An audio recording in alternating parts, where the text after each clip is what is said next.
हजारीबाग। मैं फैज़ अनवर, आप देख रहे हैं HB लाइव। आज मेरे साथ है गौरव जायसवाल। गौरव जायसवाल जो इसरो में साइंटिस्ट है। हजारीबाग सेंट जेवियर स्कूल से पढ़ाई किया इन्होंने और इसरो तक का सफ़र आज जानेंगे गौरव जायसवाल से। तो गौरव, आप बताएं, आप सीनियर साइंटिस्ट हो गए हैं अभी इसरो में, तो कैसा रहा आपका ये सफ़र और हजारीबाग से कितनी पढ़ाई की, कैसे पढ़ाई की, उसके बाद कहाँ गए और किस तरह से इस फील्ड में आ पाए? थैंक यू फैज़, ये अपॉर्चुनिटी देने के लिए। तो मैं यहाँ का रहने वाला हूँ और अभी फ़िलहाल मैं काफ़ी साल से बाहर हूँ। तो मैंने 10th और 12th सेंट जेवियर हजारीबाग से किया था। 2002 में मेरी 10th हुई थी और 2004 में मैंने +2 किया था। उसके बाद मैं बीटेक किया उड़ीसा से, Biju Patna university of technology से। तो जब मैं बीटेक कर रहा था तो उसी समय मेरे को मौका मिला कि इंस्टीट्यूट ऑफ फिज़िक्स में साइंटिस्ट से काम करने के लिए। तब से मेरे साइंटिस्ट बनने का एक सपना था, तो वो मेरे अंदर आया। तो फिर मेरे को गवर्नमेंट की तरफ से यंग साइंटिस्ट अवार्ड भी मिला। कब मिला था ये 2008 में मिला था इंडियन फिजिक्स एसोसिएशन से। और उसमें मेरे को गवर्नमेंट की तरफ से स्कॉलरशिप भी मिली थी और मैं नेशनल यूनिवर्सिटी ऑफ सिंगापुर में जाके इंटर्नशिप किया था। अच्छा, तो ये उसी दौरान जब आपको अवार्ड मिला, आपको स्कॉलरशिप मिला, तब सिंगापुर गया मैं। तो मैं अपने कॉलेज का पहला बंदा था जो फॉरेन में जाके इंटर्नशिप किया था। अच्छा। तो मेरा कैंपस प्लेसमेंट भी हुआ था एक कंपनी एयरटेल में। लेकिन सिंस मैं जब सिंगापुर गया, फाइनल ईयर में था, वहाँ पर जाके मैंने देखा माहौल, लैब, लोगों का काम करने का तरीका, तो मेरे को फिर साइंस पर काफ़ी इंटरेस्ट बढ़ते गया। अब मैं तो लगा कि why not to try something innovative instead of job seeker, why not we can be a job creator. हम जॉब, मतलब इंडिया में मैंने देखा है कि लोग जॉब के पीछे भागते हैं, लेकिन ये डिफरेंस है हमारे और वेस्टर्न वर्ल्ड में कि वहाँ हर एक इंडिविजुअल जो है वो जॉब क्रिएटर बनना चाहता है, जॉब सीकर नहीं। तो ये माइंड सेटअप हमें ना धीरे धीरे बदलना होगा, तभी इंडिया एक सुपर पावर की तरफ बढ़ सकता है।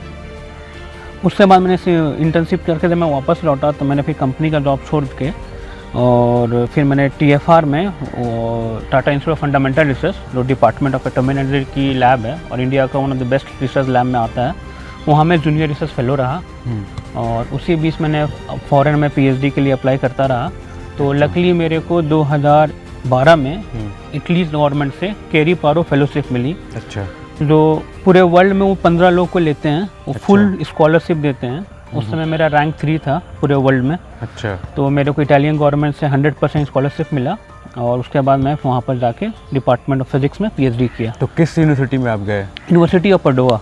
यूनिवर्सिटी ऑफ पाडुआ वर्ल्ड का सेकंड ओल्डेस्ट यूनिवर्सिटी है और गैलीलियो गैलीली वहाँ पर पढ़ाई भी किया, वो वहाँ प्रोफेसर भी थे। अच्छा। और डिपार्टमेंट ऑफ फिजिक्स जहाँ से मैंने PhD किया है उन्हीं के नाम पर है। अच्छा। और वहाँ से आज 12-13 नोबेल लॉरेट निकले हैं, काफ़ी अच्छे साइंटिस्ट निकले हैं।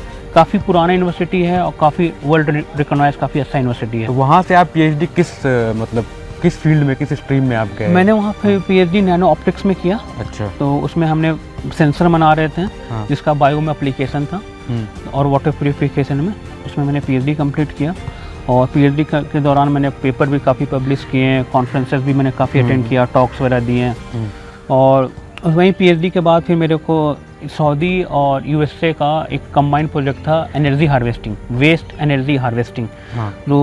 जो वेस्ट हीट जो हमारे सराउंडिंग में रहता है, जो हम देख नहीं पाते हैं, but it's available in the surrounding in the form of electromagnetic waves. जैसे आप मोबाइल फ़ोन पे बात करते हो तो सिग्नल आती है, आपके मोबाइल में कोई सेंसर लगा हुआ रहता है, तो आपका मोबाइल उसको डिटेक्ट करता है। हाँ। ये हम ह्यूमन बीइंग नेकेड आइट से देख नहीं सकते, उसमें एंटीना होता है तो उसको कैप्चर करता है बेसिकली। तो हमने वही ऐसा एंटीना बनाया कि जो वेस्ट हीट है सराउंडिंग में उसको कैप्चर करके उसको यूज़फुल एनर्जी में कन्वर्ट कर दे। तो ये काफ़ी चैलेंजिंग प्रोजेक्ट था। तो मैं कुछ साल सऊदीया में, कुछ USA में यूनिवर्सिटी ऑफ कोलोराडो और सऊदीया में king Abdullah University of science and technology, हमने मिल के काम किया और हमने सक्सेसफुली विद गॉड ग्रेस हमने एक डिवाइस बनाया जो रियल टाइम में एनर्जी को वेस्ट एटमॉस्फेयर से या सराउंडिंग से कैप्चर करके उसको हीट में कन्वर्ट कर देता था, मतलब एनर्जी में कन्वर्ट कर देता था, हीट को एनर्जी में। तो ये भी हमने पेपर पब्लिश किया और ये इसका वर्क काफ़ी अच्छा था। तो BBC न्यूज़ भी इसको टेलीकास्ट किया था। अच्छा। ये काफ़ी मीडिया अटेंशन में है और अभी भी इसका ऑनलाइन लिंक्स पर अवेलेबल है। तो आपने ये जो कंप्लीट करने के बाद पीएचडी जो यूएस और सऊदी का प्रोजेक्ट किया, उसके बाद आपको क्या लग रहा था कि आप प्राइवेट जॉब में ही रहेंगे, बाहर ही रहेंगे, दुनिया के बाहर, इंडिया के बाहर रहेंगे, वहीं काम करते रह जाएंगे, या कुछ दिमाग में चल रहा था? नहीं, ऐसे मैं ना अब्दुल कलाम सर से काफ़ी इंस्पायर था। तो जब मैं TFR में था तो अब्दुल कलाम जी आए हुए थे, और जब मैं बीटेक में मेरे को गोल्ड मेडलिस्ट मिला था बेस्ट बीटेक प्रोजेक्ट का। अच्छा। तो उस समय भी मैं NIT हमीरपुर गया हुआ था, तो वहाँ भी कलाम सर थे। तो जब उनसे एक बार मेरी TFR में ऐसे ही वो स्टूडेंट से, आपको तो पता कलाम सर स्टूडेंट से काफ़ी इंटरेक्ट करते थे, तो हमारी ऐसे इंटरेक्शन हो रही थी, एक सेशन था। तो उन्होंने कहा कि आप फ़ॉरेन जाओ, देखो दुनिया, काम सीखो, और वहाँ का पॉजिटिव चीज़ लेकर आप इंडिया आओ। अच्छा। Don't settle there. अगर आप वापस इंडिया आते हो तो India will not lose a scientist, और India will not lose one mind. तो उनका मेनली वो तो हर एक को, एक इंडिविजुअल को एक माइंड की तरह देखते थे, नॉट। तो वो मेरा माइंड में कहीं ना कहीं बैक ऑफ द माइंड वो मेरा घूमते रहता था कि मेरे को वापस इंडिया आना था। अच्छा। और कुछ फैमिली लाइबिलिटीज़ भी थी। तो मेरा काफ़ी अच्छा चल रहा था। जब मैं PhD कंप्लीट किया और जब मैं सऊदी USA का प्रोजेक्ट कर रहा था, तो उसमें इंडिया में मैं अप्लाई भी करते रहता था, ताकि वो बैक ऑफ द माइंड में था जो मेरे को हमेशा इंडिया में अप्लाई करने के लिए इंस्पायर करता था। तो इसी बीच में मैंने इसरो में भी अप्लाई किया था। तो जब मेरा इसरो में हो गया तो फिर मैंने पलट के देखा नहीं, तो मेरे को लगा कि यार इंडिया में इससे ऐसा हो नहीं सकता है, और शायद मेरे लिए काफ़ी अच्छा अपॉर्चुनिटी है। तो मैं फ़ॉरेन में, मेरे पास नासा का भी 2 साल का ऑफ़र था। अच्छा। तो वहाँ के प्रोफेसर ने मेरे को 2 साल का ऑफ़र किया था। 2 साल कॉन्ट्रैक्ट में 2 साल, हाँ, 2 साल रिसर्चर। उन्होंने फिर कहा था कि आप आगे धीरे धीरे आपको हम आगे बढ़ाएंगे, लेकिन इनिशियली आपको हम 2 साल का देंगे।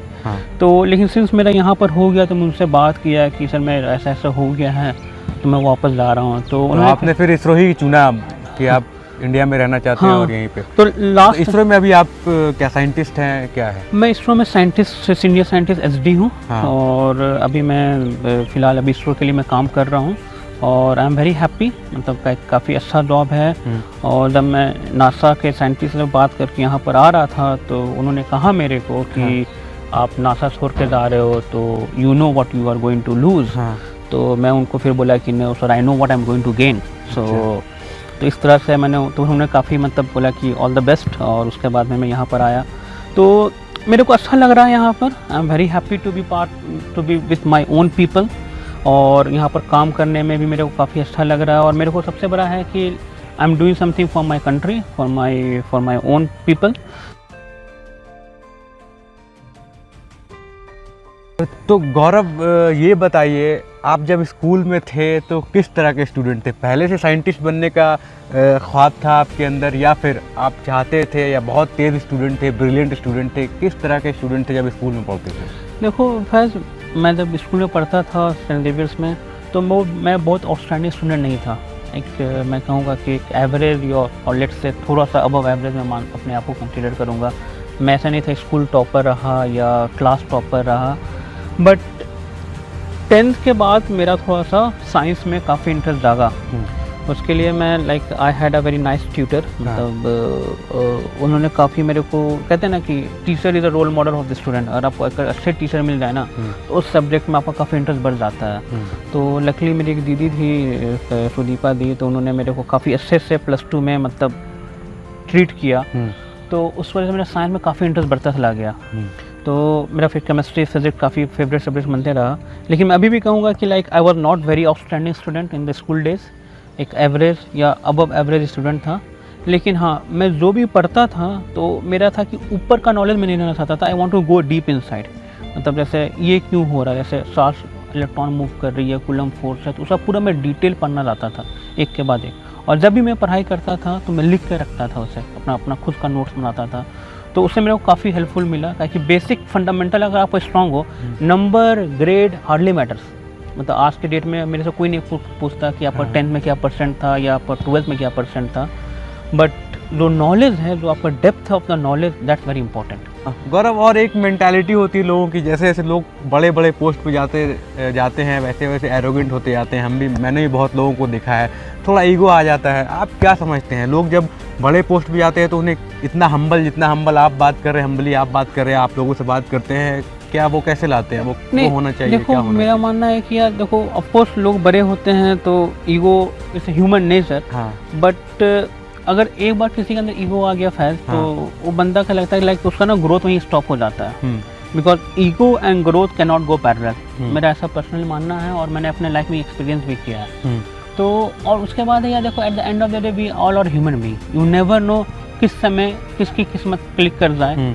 और मेरा लाइफ का फंडामेंटल रूल है luck plus labour equal to success.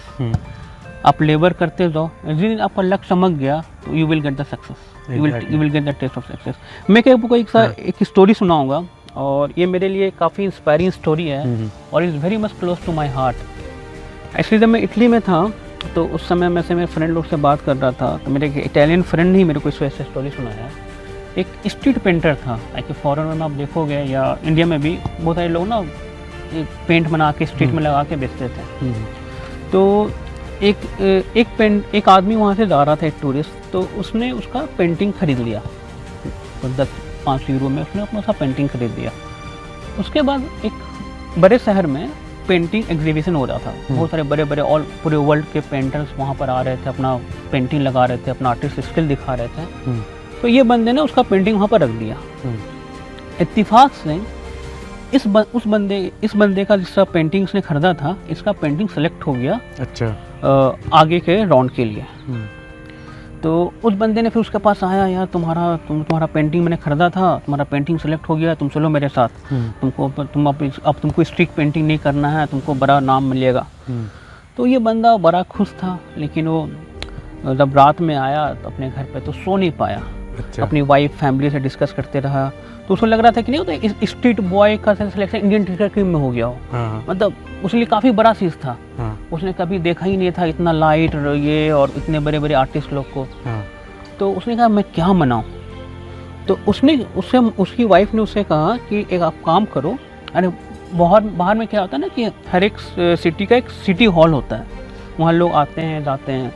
तो उसकी वाइफ ने उससे कहा कि आप एक पेंटिंग बना दो और सिटी हॉल में रख दो और उसमें आप लिख दो कि इसमें जो गलतियां हैं उसे ढूंढे, प्लीज़ फाइंड द मिस्टेक। तो उसको भी लगा काफ़ी अच्छा आइडिया है, लोग आएंगे जाएंगे तो जो भी मेरा पेंटिंग में मिस्टेक होगा लोग उसे मतलब ढूंढेंगे। तो उसने एक पेंटिंग बनाया और स्ट्रीट हॉल में लगा के रख दिया, उसमें लिख दिया प्लीज़ फाइंड द मिस्टेक। तो जब लोग आए तो पूरा उसको किए, जब वो शाम को गया तो सब पेंटिंग का बुरा हाल था, इट वॉज टोटली डिस्ट्रॉयड। लोगों ने उसको काफ़ी मिस्टेक निकाल के ऐसे वैसे करके पूरा तो मेसअप कर दिया था। तो इस बंदे को बड़ा दुखी हुआ, यार मैं इतना अच्छा पेंटिंग बनाया, लोगों ने तो उसे पूरा ये कर दिया, मेसअप कर दिया है, पूरा बर्बाद कर दिया है। तो फिर उसकी वाइफ ने बोला या फिर से वह पेंटिंग बनाओ और उसमें लिखो please find the mistake and correct it. तो उसने फिर वो पेंटिंग बनाया, उसने फिर सिटी हॉल में रख दिया। जब बंदा शाम को जाता है तो देखता है कि उसमें पेंटिंग एज इट इज़ है। अच्छा। उसमें कोई किसी ने करेक्शन नहीं किया है। तो मोरल ऑफ द स्टोरी ये है कि आपके अंदर वो खामियां हैं तो उसको आप ही को सुधारना होगा। Society will not help you. अगर आप वीक स्टूडेंट हो या ब्रिलियंट स्टूडेंट हो या अपने स्कूल डेज में मारा पीटी किया हो या बदमाशी किया हो, तो that's all, you have to rectify it and you have to correct it. Exactly. Nobody is going to help you. तो ये स्टोरी मेरे लिए काफ़ी इंपॉर्टेंट रखता है बिकॉज इस स्टोरी से मैंने काफ़ी इंस्पायर हुआ और मेरे अंदर जो था weaknesses I fight for it, है ना, मैंने उसके लिए काफ़ी फाइट किया। एक समय था, शायद फर्स्ट मेरा स्कूल डेज का फ्रेंड रहा होगा, मेरे I had some problem in speaking, मतलब मैं थोड़ा सा बोल नहीं पाता था। लेकिन आज के डेट में with God grace I have given more than 100 talks और in the best world platform. मैंने यूएसए में टॉक दिया, यूके में टॉक दिया, प्लस यूरोप में मैंने Germany, France, Italy, I have given talk in so many platforms. So मेरे अंदर जो खामियां थी मैंने उसको रेक्टिफाई करने का पूरा कोशिश किया, मेहनत किया। तो मैं यंग जनरेशन को यही मैसेज देना चाहूँगा कि अगर आपके अंदर जो भी लिमिटेशंस है, ऐसे मैं भी रिसेंटली एक मोटिवेशन टॉक दे रहा था यूपी में, अभी एक कॉलेज में, तो एक लेडी ने बच्ची ने मेरे से पूछा कि सर हमारे पास इंटरनेट नहीं है, लाइट नहीं, हमारे पास रिसोर्सेज नहीं है पढ़ने के लिए। तो हम बोले आपके पास इंटरनेट है, in your mobile you have library, you don't take your mobile as your मतलब इस फ़ोन ओनली। आपके मोबाइल पे पूरा लाइब्रेरी है, नेट पे जाओ, NCERT का आपको बुक मिलेगा, आपको जो भी बुक्स चाहिए सारे के PDF कॉपीज़ आपको मिल जाएंगे। तो आपके पास लिमिटेशंस हैं, उसको अगर आप every problem has a solution, तो आप प्रॉब्लम का सोल्यूशन ढूंढो, कंक्लूजन पर मत जाओ। मैं बोल दूँगा मेरे पास बाइक नहीं है, मैं नहीं जा पाऊँगा, तो दैट इज़ माई कंक्लूजन। चलो मेरे पास बाइक नहीं है और मेरे को जाना है कहीं पर, if I look for a solution, I have many thing, I can take rickshaw, I can take auto, I can hire a cab, और I can ask someone to drop me. तो अगर मैं कंक्लूजन कर देता या मेरे पास bike नहीं है और मेरे को यहाँ से वहाँ जाना है तो मैं नहीं जा पाऊँगा, I will stay my home. But हाँ मेरे को वहाँ पर जाना ही है, then I will look for a solution. बिल्कुल। तो always look for a solution, don't go for a conclusion, that's my message. तो गौरव जायसवाल थे मेरे साथ HB लाइव में, और किस तरह से इन्होंने हज़ारीबाग सेंट जेवियर स्कूल से पढ़ाई की, उसके बाद इसरो में साइंटिस्ट बने और वहाँ तक का सफ़र बताया, और आज ये चोटी पे पहुँच गए। हमारे लिए तो ये चोटी पे पहुँच गए हैं, सीनियर साइंटिस्ट बन गए हैं, लेकिन इनके रास्ते अभी और हैं। ये और रिसर्च करेंगे, कुछ ना कुछ इनोवेट करेंगे और बहुत बड़े साइंटिस्ट बन के हमारे हज़ारीबाग और पूरे इंडिया का नाम रोशन करेंगे। थैंक यू, बहुत बहुत धन्यवाद। Thank you sir, thank you.